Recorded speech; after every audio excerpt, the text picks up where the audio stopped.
Bonjour, bonsoir. Bonsoir là où il fait soir. Bonjour là où il fait jour. Et moi il fait encore jour. Salut, hello, bonsoir. Bonsoir Léo, comment tu vas? On dit quoi? Appelez les autres, connectez-vous. Appelez les autres. Dis à quelqu'un que tu es une lumière. Tu es né pour briller. Dis à toi-même que je suis une lumière. Je suis né pour briller. Je suis né pour éclairer. Je suis né pour impacter. Je suis né pour influencer. Je suis né pour éclairer, amener là où il y a le noir. Quand toi tu arrives, c'est la lumière qui arrive. Alors dis à quelqu'un que je suis né pour briller. Je suis une lumière. Dis ça à quelqu'un. Dis à quelqu'un que tu es une lumière. Dis, vous savez, apprenez même à dire ça à vos enfants. Apprenez à dire à vos enfants chaque matin lorsqu'ils se lèvent. Dis à ton enfant de se dire à lui-même que je suis une lumière. Tu es une lumière, mon ange. Dis à ton enfant chaque matin quand il se lève. Dis-lui que tu es une lumière. Tu es né pour briller. Tu es né pour éclairer. Tu es né pour impacter. Tu es né pour apporter la vie. En chacun d'entre nous, en chaque être humain, peu importe l'endroit là où tu es né, la famille dans laquelle tu es né, même peu importe les réalités de ton corps ou de ta vie, tu as une lumière en toi. Tout le monde naît avec cette lumière-là. Tout le monde naît avec cette puissance, cette force-là. La lumière, c'est une force. La lumière est une force. Et il y a un passage qui dit dans la Bible que la lumière soit. Et la lumière fut. Dieu lui-même, il a vu que les ténèbres ne pouvaient pas, en fait, contenir le monde. Le monde ne pouvait pas être dans les ténèbres. Il a fallu qu'il ajoute quelque chose qui vienne dépasser les ténèbres, qui vienne dominer les ténèbres, qui vienne contrôler les ténèbres. Les ténèbres dans ta vie, ça peut être les problèmes, les difficultés, les échecs, la maladie. Tout ce que tu vis de négatif, c'est ce qu'on appelle les ténèbres. Maintenant, quand la lumière arrive, la lumière vient pour écraser, pour faire éteindre la présence des ténèbres dans ta vie. Et beaucoup de gens ne réalisent pas qu'ils sont des lumières. Et plusieurs années dans ma vie, parce que je regardais à mon apparence, parce que pour moi, la vie n'était pas vraiment ce que je voulais, je ne réalisais pas que j'étais une lumière, que j'étais née pour impacter positivement, que j'étais destinée à amener la lumière là où il y a les ténèbres, à amener la paix là où il y a les problèmes, amener l'unité là où il y a la division. Je ne savais pas que j'étais destinée à mener, à remplacer le mal par le bien. Là où il y a le mal, comment j'arrive? Il faut que le bien s'intègre, il faut que le bien s'applique là. Et c'est pour ça que je dis que dis à quelqu'un, dis à toi-même que je suis une lumière. Dis ça à toi, mais crie avec moi. Je suis une lumière. Je suis né pour briller. Je suis né pour impacter. Je suis né pour influencer. Je suis né pour apporter la vie, pour apporter l'amour. La lumière, c'est la vie. La lumière, c'est la vie. Quand tu es dans une salle sombre, quand tu es dans une chambre sombre, quand tu es dans un espace où il n'y a que le noir, où il n'y a pas de lumière, tu ne peux pas voir, tu ne sais même pas là où tu vas. Parfois, tu ne peux même pas trouver la porte. Tu ne sais même pas quelle est la porte qu'il te faut pour sortir, aller quelque part, à un endroit. Et tu es là comme ça, tu te dis, mais je fais comment pour sortir? Mais c'est parce que tu es dans le noir. Parce que tu es dans le noir. Mais si tu réalises que normalement, tu es une lumière. Normalement, en toi, il y a la vie. En toi, il y a la réponse dans tout ce que tu cherches, tout ce que tu veux. C'est en toi. Quand je parle de lumière, je parle du potentiel de quelqu'un. Quand je parle de lumière, je parle de la destinée de quelqu'un. Quand je parle de lumière, je parle de l'étoile de quelqu'un. Quand je parle de lumière, je parle de la chance de quelqu'un. Quand je parle de lumière, je parle de tes capacités, tes connaissances, ton intelligence. Je parle de tes dons, de tes talents. Je parle de ce qui te passionne. Vous comprenez? Donc, tout le monde normalement, cette lumière en soi. Pourquoi, par exemple, quand vous allez chez les mystiques, certains mystiques vous disent que votre étoile est étouffée.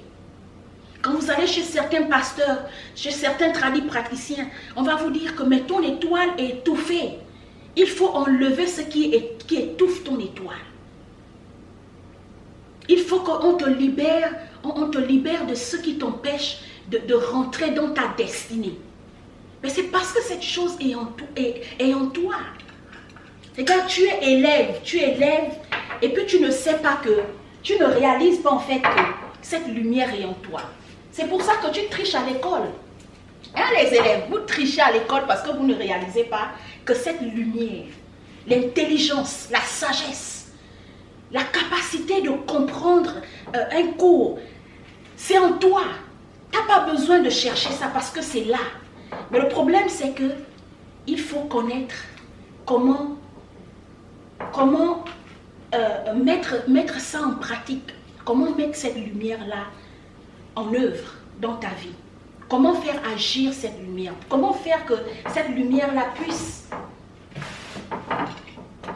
éclairer réellement ta vie. Parce qu'il y a des gens qui viennent sur la terre. Ils viennent sur la terre. Ils viennent comme s'ils sont venus accompagner les autres. Alors ils n'influencent pas. Cette lumière ne brille pas. Elle ne brille pas du tout. Et puis tu te poses la question de savoir, mais je suis venu faire quoi sur la terre? Comme si je suis venu accompagner les autres. Regarde, cette lumière-là a besoin d'un déclencheur. Cette lumière a besoin d'un déclencheur. Et le déclencheur de ta lumière peut être parfois une personne, un ami, une connaissance, un membre de la famille. C'est pour ça que moi, en général, j'ai toujours dit à certaines personnes, vous savez, lorsque Dieu te connecte à quelqu'un, parfois l'ennemi viendra faire en sorte que tu puisses te séparer de cette personne. Parce que il n'y a pas d'hasard avec Dieu. La plupart des gens qui sont autour de vous, hier encore, j'étais en train de penser comme ça, j'étais en train de réfléchir, je disais, mais la plupart des gens qui sont autour de nous là, ils ont une mission à accomplir dans nos vies. La plupart des gens qui sont avec toi, dans ta famille, tes amis, tes relations au travail, partout où tu vas, tous ceux qui sont autour de toi, même parfois les amis sur Internet là, ils ont une mission à accomplir dans ta vie, ils ne sont pas là pour rien quoi. Mais il y a des gens qui ne comprennent pas l'objectif pour lequel cette personne est auprès de toi. Et l'ennemi va faire en sorte que cette personne-là vienne comme s'il venait perdre du temps et puis il partait. Et puis il part, il n'accomplit pas la mission pour laquelle il est venu dans ta vie. Pourquoi tu es rentré au contact de cette personne? Pourquoi à des milliards de kilomètres, Dieu peut permettre que tu rentres au contact de quelqu'un que tu n'as jamais rencontré, que tu ne connais pas. Mais vous devenez des amis. Vous n'êtes pas nés de la même famille, peut-être vous n'êtes pas de la même nationalité, vous n'avez pas les mêmes origines. Pourquoi? C'est parce que cette personne a une mission à accomplir dans ta vie. Mais beaucoup de gens ne réalisent pas ça. Beaucoup de gens ne réalisent pas ça. Et moi, un jour, j'ai compris ça. Et je me suis dit, waouh. Waouh. C'est parce que tu ne réalises pas que tu es une lumière. Parce que tu ne réalises pas que tu es né, tu es destiné, tu es né pour impacter. Tu es né pour éclairer les autres. Quand tu arrives quelque part dans une famille, dans un foyer, tu arrives dans une maison, tu arrives à l'église, tu vas au travail. Quand tu arrives quelque part, quand tu rentres quelque part, quand tu arrives, ta présence, la puissance qui est à l'intérieur de toi, la lumière qui est à l'intérieur de toi, l'objectif, c'est d'éclairer les autres. C'est apporter l'amour là où il n'y a pas l'amour, apporter la vie là où il y a la mort, apporter la réconciliation là où il y a la division, apporter l'unité, apporter la compréhension incompréhensions là où il y a les incompréhensions. Apporter des choses positives. Les gens font du mal aux autres parce qu'ils ne savent pas qui ils sont. Si tu sais que tu es une lumière, que tu es né, tu es destiné. Tu es destiné pour influencer, pour impacter. Tu es destiné pour apporter la vie là où il y a la mort. Tu es destiné à mener, apporter la... Tu ne pourras... en fait, le mal, la nature du mal est en nous. Mais si tu réalises, tu comprends, tu prends conscience que tu es une lumière, tu n'auras même plus envie de faire du mal aux autres. Même quand la pensée de vouloir faire du mal à quelqu'un veut te traverser, tu vas dire non, moi je ne suis pas destiné à faire le mal. Je suis destiné à porter la vie. Je suis destiné à faire le bien. Je suis destiné à porter l'amour. Je suis destiné à apporter la réconciliation. Je suis destiné à porter la paix. Je suis destiné à mener la réussite. Là où quelqu'un est en train d'échouer, moi quand j'arrive, je apporte la solution. Si tu réalises que tu es destiné à porter la vie, tu n'auras plus besoin, tu ne vas même plus penser à faire du mal à quelqu'un. Jamais. Jamais. Si tu prends conscience que tu es une lumière, tu ne pourras plus te sous-estimer. Tu ne pourras plus te négliger. Tu ne pourras plus t'attrister pour une circonstance ou bien pour n'importe quel type de problème. Peu importe l'adversité, peu importe les problèmes de la vie, les difficultés, les échecs, peu importe les blocages, même si on te déclare malade, mais si tu sais qu'au-delà du fait qu'il y a la maladie en toi, mais en toi il y a quelque chose qui est plus fort que la maladie, qu'on appelle la lumière, qu'on appelle la vie, qu'on appelle l'amour. Même la maladie n'aura pas raison d'être à l'intérieur de toi. La maladie va disparaître. C'est-à-dire que dans ta conscience, quand tu prends conscience, tu réalises que tu es une lumière. Même la maladie ne pourra pas t'abattre. La maladie ne pourra pas te rendre courbé. La maladie ne pourra pas te rendre, comment on appelle, malheureux. La maladie ne pourra pas te dominer. Tu vas dominer la maladie. Même quand tu es dans les problèmes, même quand les choses ne vont pas comme tu veux, même si il y a quelque chose, il y a l'échec scolaire, il y a l'échec professionnel, l'échec peut-être marital, sentimental, l'échec dans les affaires que tu fais. Mais quand tu prends conscience que tu es une lumière, les problèmes ne viendront pas te dominer. L'échec ne prendra pas le dessus sur toi. Rien ne pourra te mettre sous pression. Du genre, là, je suis trop sous pression, je vais bientôt mourir. Parce que tu es une lumière. Alors, je voulais dire ça à quelqu'un ce soir. Je voulais dire ça à quelqu'un aujourd'hui. Je ne sais pas quelle heure il fait chez vous, mais je voulais vous faire comprendre que vous êtes une lumière. Tu es une lumière. Arrête de te sous-estimer. Arrête de pleurer sur tes larmes. Tu n'es pas né pour pleurer toute une vie. Il y a un temps pour toutes choses sur la terre. Un temps pour pleurer. Il y a aussi un temps pour rire. Il y a un temps pour souffrir. Il y a aussi un temps pour jouir de la vie. Tu n'es pas destiné à passer tout ton temps sur la terre qu'à pleurer. Acclamer les autres, on ne t'acclame jamais. Apprécier les autres, on n'apprécie jamais ce que tu fais. Vous voyez? Et donc je voulais le dire à quelqu'un aujourd'hui. Je voulais dire à quelqu'un que tu es né pour briller, tu es né pour impacter, tu es né pour influencer, tu es né pour apporter la vie. Parce que ton nom c'est la vie. Ton nom c'est l'amour. Dis à quelqu'un que mon nom c'est l'amour. Mon nom c'est la vie. Désormais je ne m'appelle plus malédiction. Désormais je ne m'appelle plus pauvreté. Désormais je ne m'appelle plus malade. Quand tu passes on te dit ça c'est un malade. Ça c'est une malade. Non, désormais. Dis à quelqu'un que désormais mon nom c'est lumière. Écris ça avec moi. Désormais mon nom c'est lumière. Désormais mon nom c'est amour. Désormais mon nom c'est la paix. Même quand les gens veulent t'apporter, ils te créent des problèmes, ils viennent vers toi pour te créer des problèmes, pour te faire pleurer, pour t'attrister. Même quand le chéri, quand ta femme, ta concubine, ta copine veut te rendre triste, elle veut te montrer que tu n'es rien parce que tu n'as pas d'argent, parce que tu n'as pas un bon boulot, parce que tu ne l'apportes pas ce qu'elle veut. Elle veut te faire croire que tu n'es rien. Mais dis-toi que je suis une lumière. Je suis né pour impacter. Je suis destiné à impacter. Je suis destiné à apporter la vie.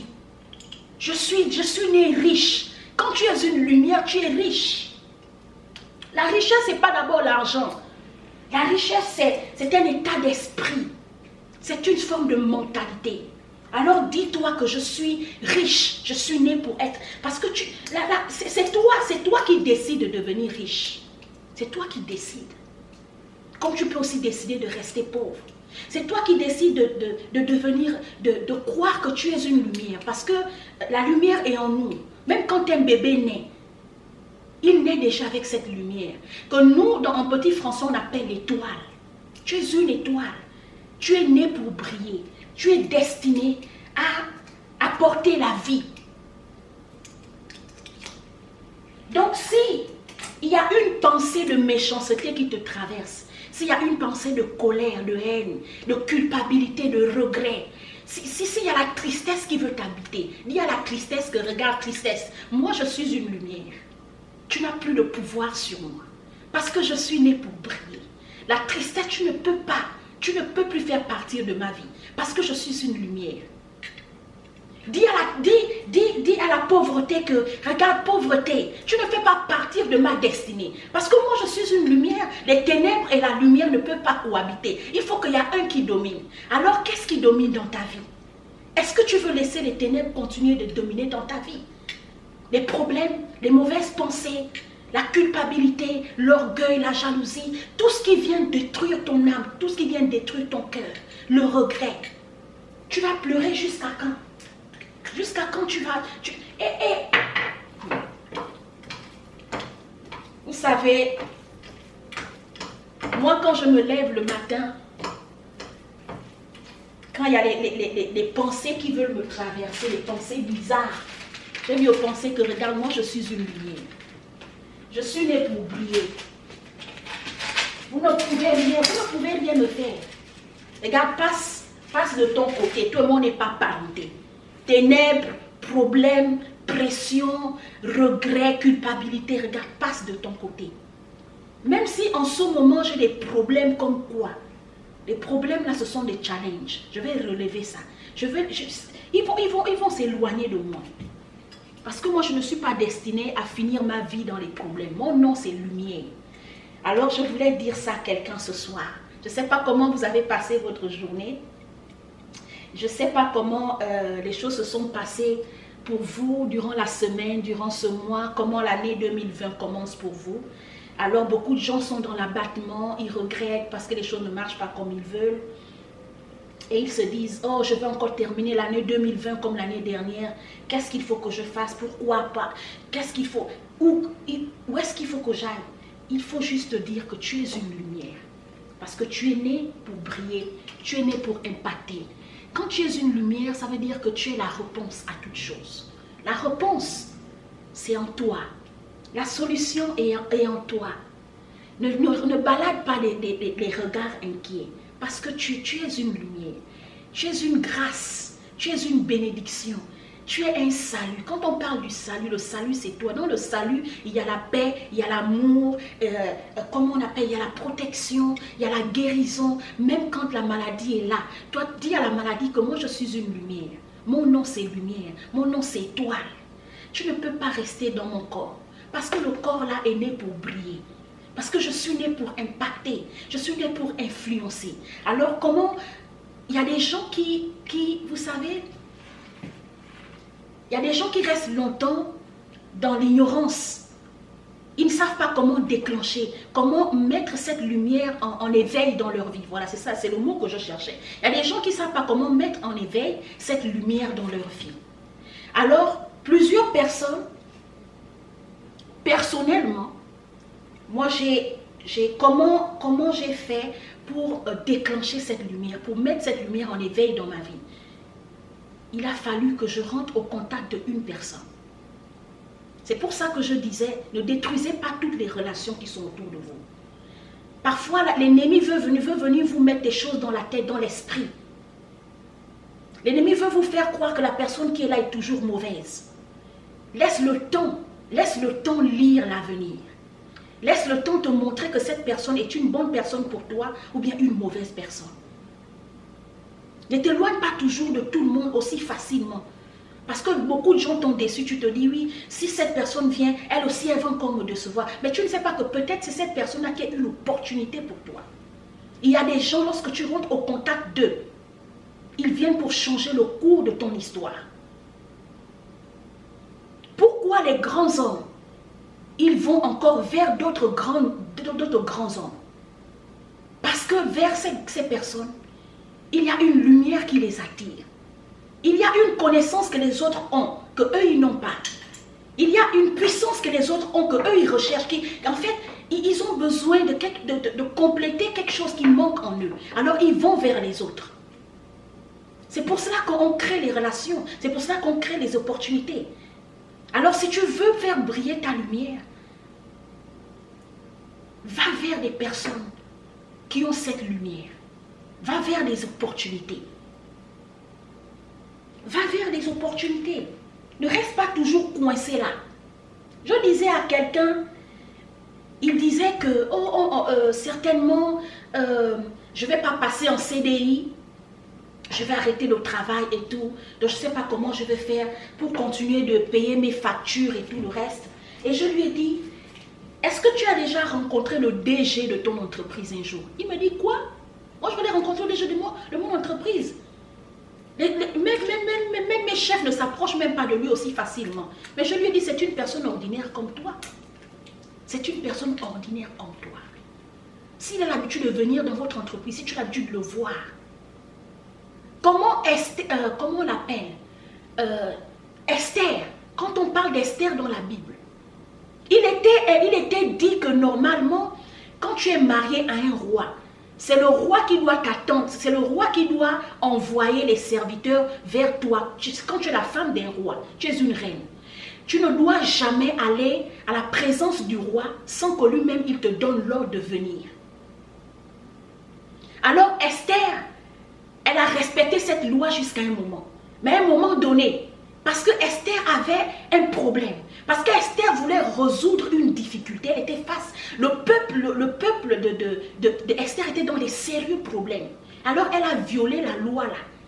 Elle a dit, même si d'habitude, pour aller rencontrer mon mari, il faut qu'il envoie des serviteurs, parce que le roi doit être disponible pour toi. S'il n'est pas disponible pour toi, même si tu es sa femme, tu ne pourras pas aller dormir avec lui. Alors la tradition voulait que c'est le roi qui décide quand il doit être avec la reine. Mais Esther a dit, moi cette loi-là, je vais la briser. Le soir-là, elle s'est pomponnée de l'orteil à la chevelure. Elle a brisé cette loi. Elle allait rencontrer le roi sans un serviteur.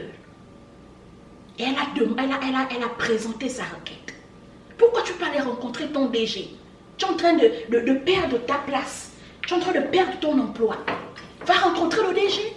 C'est un homme ordinaire comme toi et moi. Sauf que c'est juste une autorité. Est-ce qu'on ne parle pas aux autorités? Hein? Il n'y a que Dieu qu'on ne voit pas, qu'on ne peut pas toucher. Un être humain comme toi, tu peux aller vers lui. Qui t'a dit que tu ne peux pas aller vers ton DG? Qui t'a dit que tu ne peux pas aller vers ta patronne? Dire que regarde madame, c'est vrai que mon contrat est à son terme. Mais là où vous me voyez là, si j'arrête le travail, je n'ai rien pour payer ma maison. Donnez-moi une seconde chance. Pourquoi tu ne peux pas le faire? Pourquoi tu ne peux pas aller dire à ton directeur d'études que monsieur, c'est vrai que j'étais bandit. J'ai fait le banditisme. J'ai amené les autres à être exclus. Mais j'ai envie de changer. Donnez-moi une seconde chance